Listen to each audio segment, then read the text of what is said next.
Seeking to avoid further personal allusions to prevent another such retort, he continued. You are accused of being a blasphemer, a slanderer, and a sorcerer. I ask in what sense? Retorted the accused, boldly. You blaspheme by calling the carpenter of Nazareth the Savior. You slander the law of Moses by denying the sacred principles that govern our destinies. Do you confirm this? Do you admit to these accusations? Stephen clarified without hesitation. I maintain my belief that Christ is the Savior promised by the Eternal through the teachings of the prophets of Israel, who wept and suffered over long centuries to transmit to us the sweet joys of the promise. As for the second part, I suspect the accusation stems from a misinterpretation of my words. I have never ceased to venerate the law and the Holy Scriptures, but I consider the gospel of Jesus to be their divine complement. The former is the labor of men. The latter is God's reward to faithful workers. Do you then believe, Saul said, unable to conceal his irritation at such firmness, that the carpenter is greater than the great lawgiver? Moses is justice through revelation, but Christ is living and enduring love. At this answer, a surge of excitement rippled through the large assembly.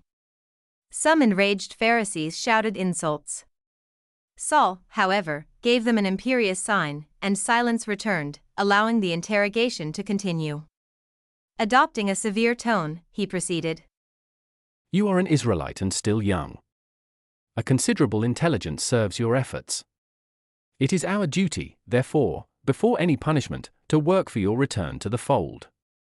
It is essential to call the deserting brother back with affection before resorting to the extreme of arms. The law of Moses may grant you a position of great importance, but what profit would you derive from the insignificant, inexpressive words of an ignorant worker from Nazareth, who dreamed of glory only to pay for his foolish hopes on a cross of ignominy? I despise the purely conventional value that the law could offer me in exchange for supporting the politics of this world, which transforms itself every day. Our true security lies in a conscience enlightened by God and for God. But what do you expect from the deceiver who sowed confusion among us, only to die on Calvary? Saul retorted excitedly. The disciple of Christ must know whom he serves, and I am honored to be a humble instrument in his hands. We do not need an innovator for the life of Israel. You will understand one day that to God, Israel means all of humanity.